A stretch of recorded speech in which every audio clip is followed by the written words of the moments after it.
to Freshly Forever, a podcast that gives you fascinating insights week after week. Here's your host, Vi Kumar.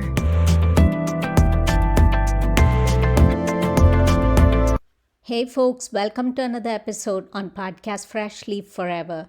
We asked several experts to share their thoughts on how we could use innovation to solve real-world problems. Here's what they had to say. Your role in empowering Gen Z to create tangible solutions. To that end, you started Innovation Corner. Why did you feel the need to create something like that? And I know you talked a little earlier in the show about how people feel, like, okay, they are with ideas, but they're not, they just need some help. And also, even with your own journey, who was your motivation or your biggest help?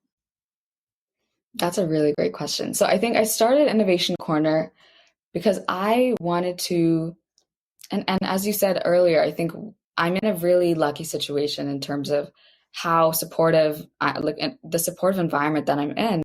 And I wanted to be that supportive environment for a lot of other students around the world who might not have mentorship or who might not have a school with a lot of resources. And so being that guiding force for students in terms of providing that innovation framework, providing the mentorship and the support and resources to innovate, that was a huge thing for me.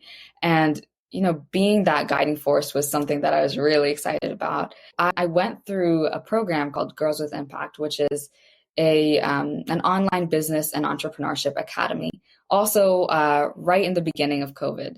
And so going through that program also helped me realize all the ideas and the vision that I had for 6 Feet Apart. Helped me realize that and bring it out into the world, which was amazing to see. So Jennifer Openshaw is a huge mentor to me and really supports me in all the things that I'm doing in terms of both in terms of a business aspect and getting the word out there, but also in a personal way. So she's a really huge mentor for me. And of course, my parents, they're super supportive. Teachers in school as well are really, really great inspirations. But then again, looking at big companies who are doing remarkable things in terms of utilizing AI to solve problems or, thinking of ethics in situations or, using the latest technologies to be a force for good in our communities instead of just looking at the economic side of things, focusing on helping people and making their side of the world a little bit better. So that also really inspires me just to see big companies doing great things and supporting communities. Like in terms of where to begin, what to do? Yeah, I think the biggest thing is a lot of like my generation, we don't know where to start. We have that passion, we have those ideas, we're ready to do something, we're ready to make that change, but we don't know where to start. So I think when students just are unsure about innovation, they just sign up for a workshop and then they experience just a huge shift in their perspective. And it's really empowering to see that as a teenager, yes, you can be a problem solver. Yes, you can be an innovator. And it's just amazing to see that. I think that first step is so, so crucial because once you get there, the rest is just part of that amazing journey. And a lot of times you don't even remember how you stumbled upon something or how you decided that you're going to take that first step because it's such like it's almost like half a second. And then you realize like, okay, this is what I want to do. And once you're past that first step of deciding that I want to be a problem solver, I want to solve this problem, I'm passionate about this.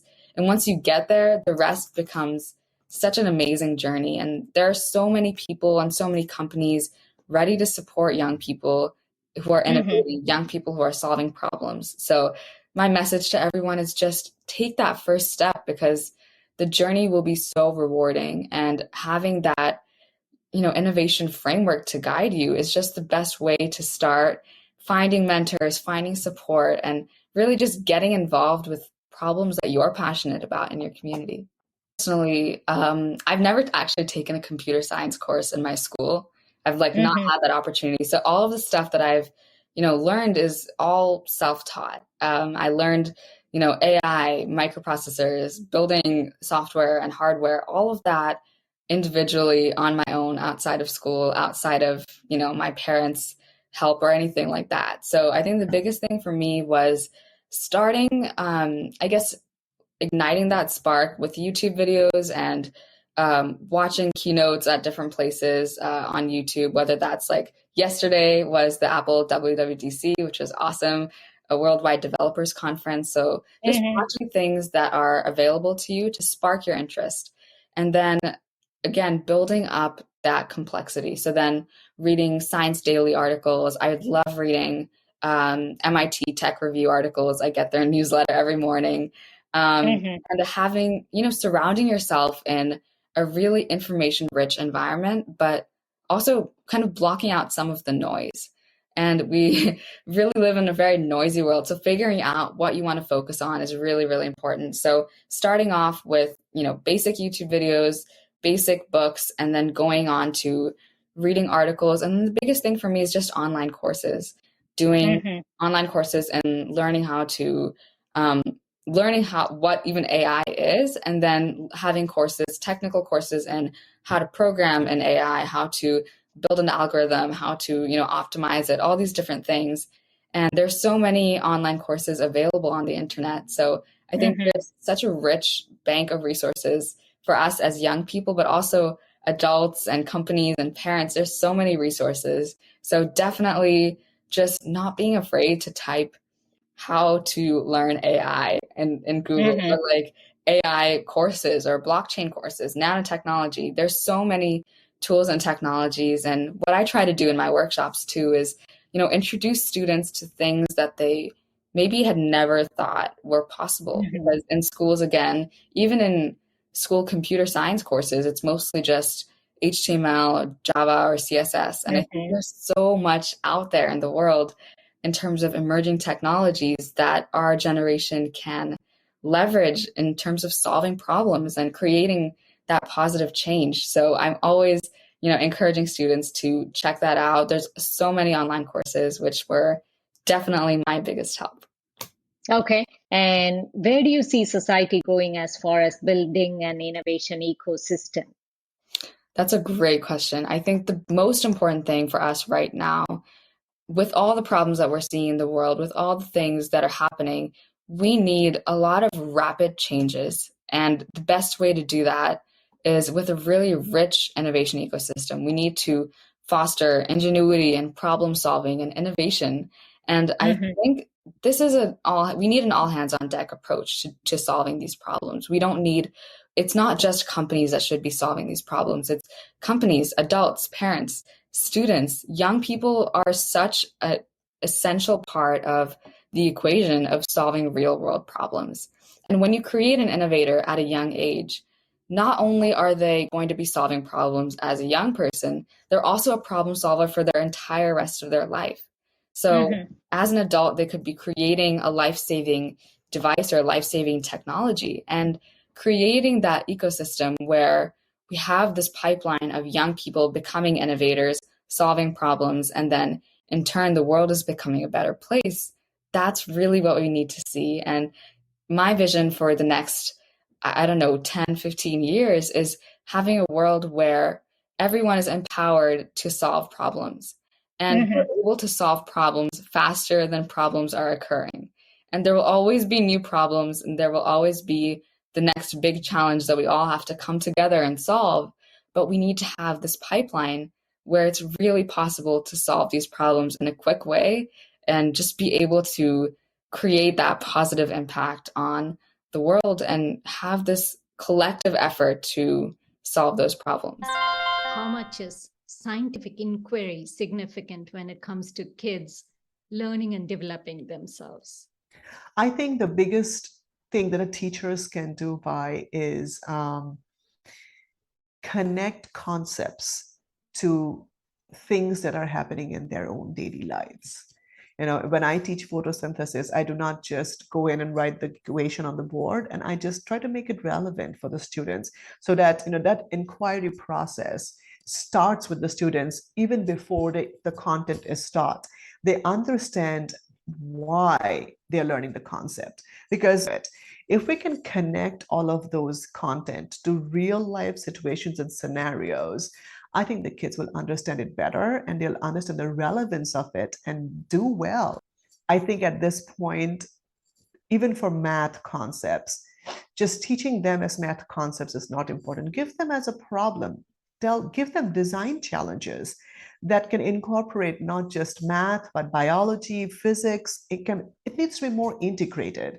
That's what I feel. And I Correct. love this EcoClamp thing because it's an AI-powered sustainability stuff, which helps you decipher between recyclables Recyclable. and non-recyclables, right? Exactly. So why don't I have you talk about all these innovations and patents and also your role in the community in general as far as preserving the environment? For all of these projects, one of the basic things that my students have done is understood that there is a problem related. And with EcoClamp, primarily the project came out of, the students saw that a lot of students did not care whether they were throwing their garbage or recycled. So they decided that they're going to build this clamp that's going to get into recycle bins. And then if anybody wants to come and throw it in a recycle can, which is not recyclable, it's going to spit out and saying, nope, put it in the trash. So very simple concepts that we can actually implement in every schools and colleges and everywhere.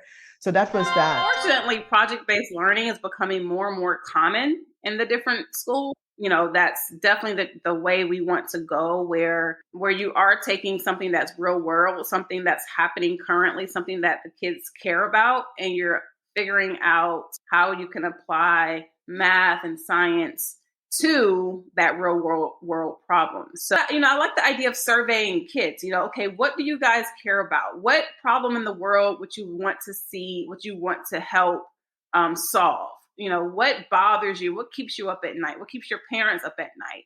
And then just have them throw ideas, whether it be homelessness or poverty or climate change or whatever it is they care about. It could be something global or something more local, more community-based. So then once you have a chance to survey the students in your classroom and understand what they care about, what their concerns are, then that's, the topic of a project that you can use to incorporate different modes of learning and around that project. So that becomes a central theme that all the learning revolves around. So I think that, again, that's a very, more common practice in schools and becoming more mainstream. And getting the student input is particularly important, I think, for them to really latch on to it.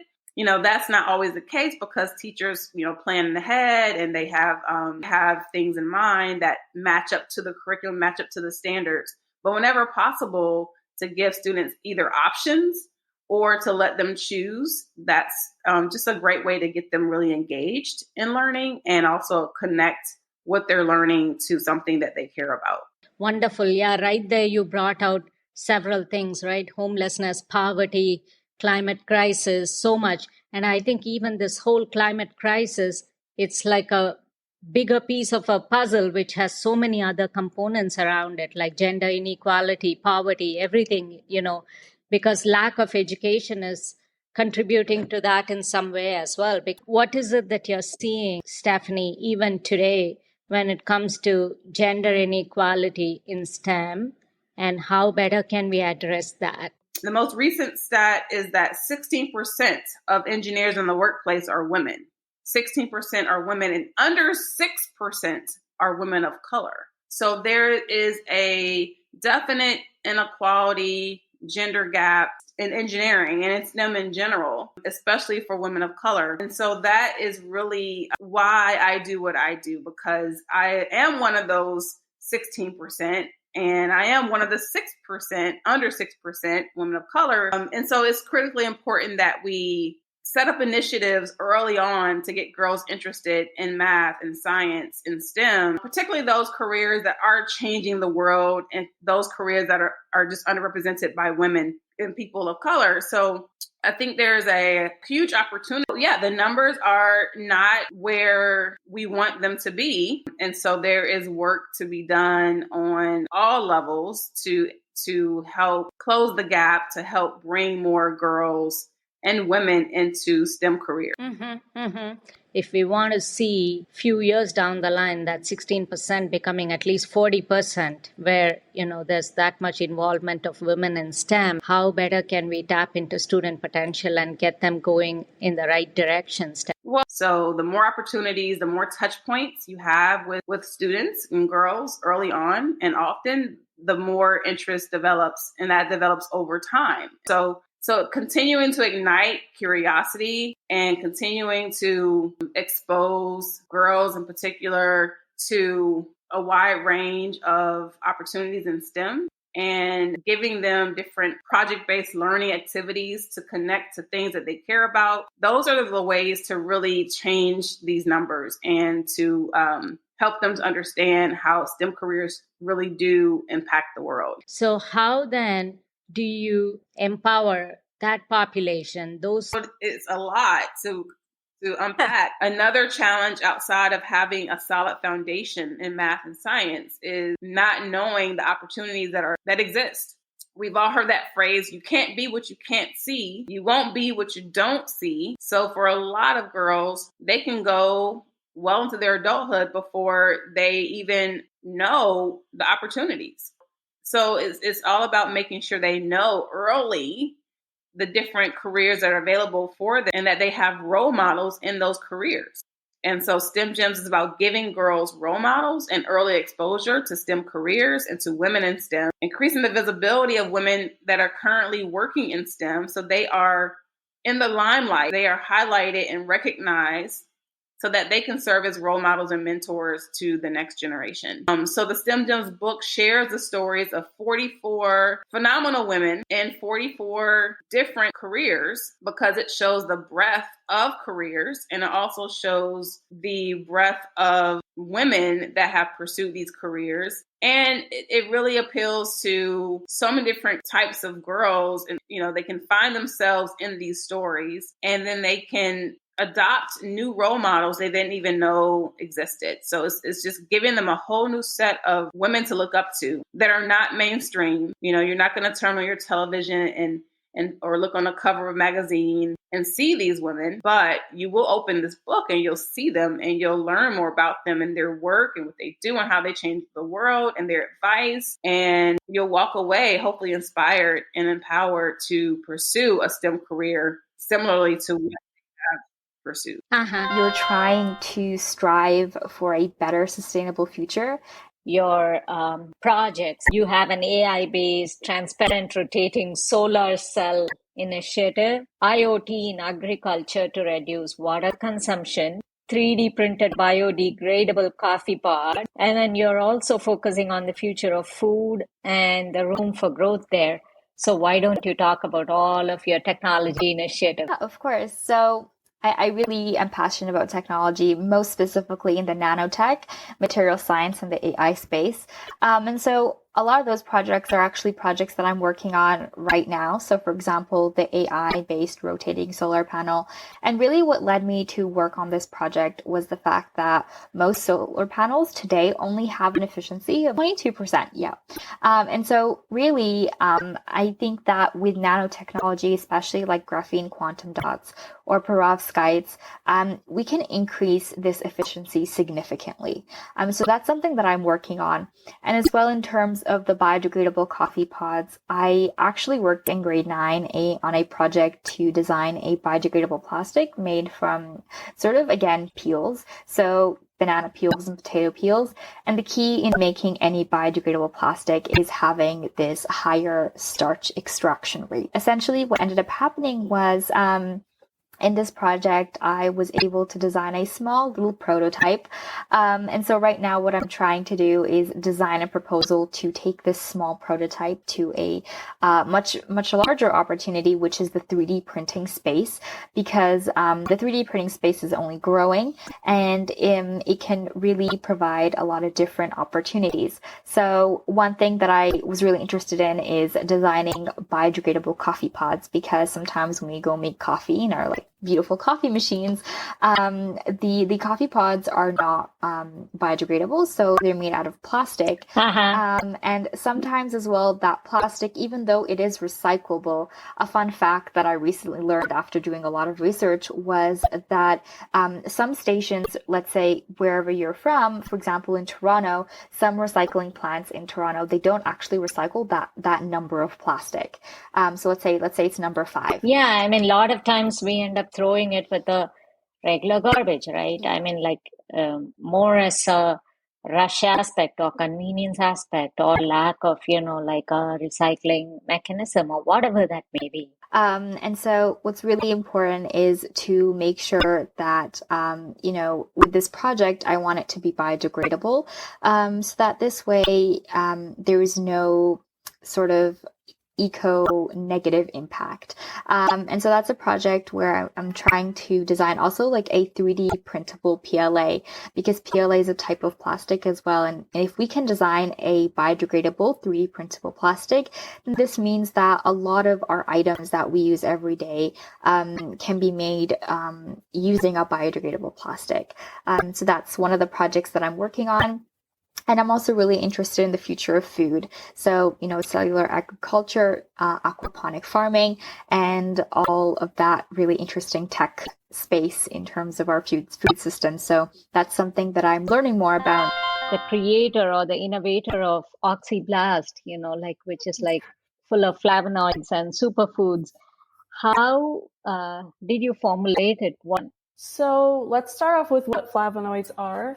Flavonoids are plant metabolites. They're found mostly in fruit peels and, like I said, in plants. And they are thought to have numerous health benefits. Like they're good for your skin. They're good for your digestion. They're good for hair health as well.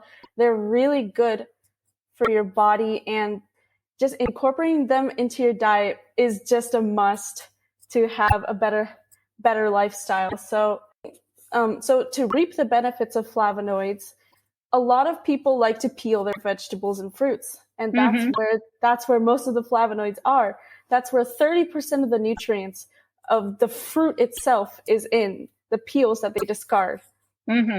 Also, there are different parts of the fruits, like, for example, the core of an apple or the inside of an orange that might have extra fiber or nutrients. So I wanted to implement those into my product, and taking fruits and vegetables and implementing them into a powdery substance. And that can be something that could be added to smoothies, soups, teas, and you can even add it to non-edible products and put it on your face like a face mask. And that's how I came up with Oxyblast. Okay. What would be your advice to young innovators like you? You have come up with Oxyblast. What would be your advice for them to be successful, and for those that may not even realize that they have some ideas that they can bring to the forefront, right? What would be your advice to those kind of young innovators for them to be successful? So first, I think would be really believing in their why. Why are they doing this? Why does this interest them? What is your story behind it? So believing in your cause. What are you looking to change in society with this goal? What are you looking to change about yourself as well? Because you want to learn from your own experiences as well as others. So just considering those questions: why am I doing this? How will it help society? What is my story behind it? Think about those, and nobody will be able to take that away from you. They cannot pick at you and say that didn't happen, because you know it happened, and that's your goal. Nobody can take your goal away from you.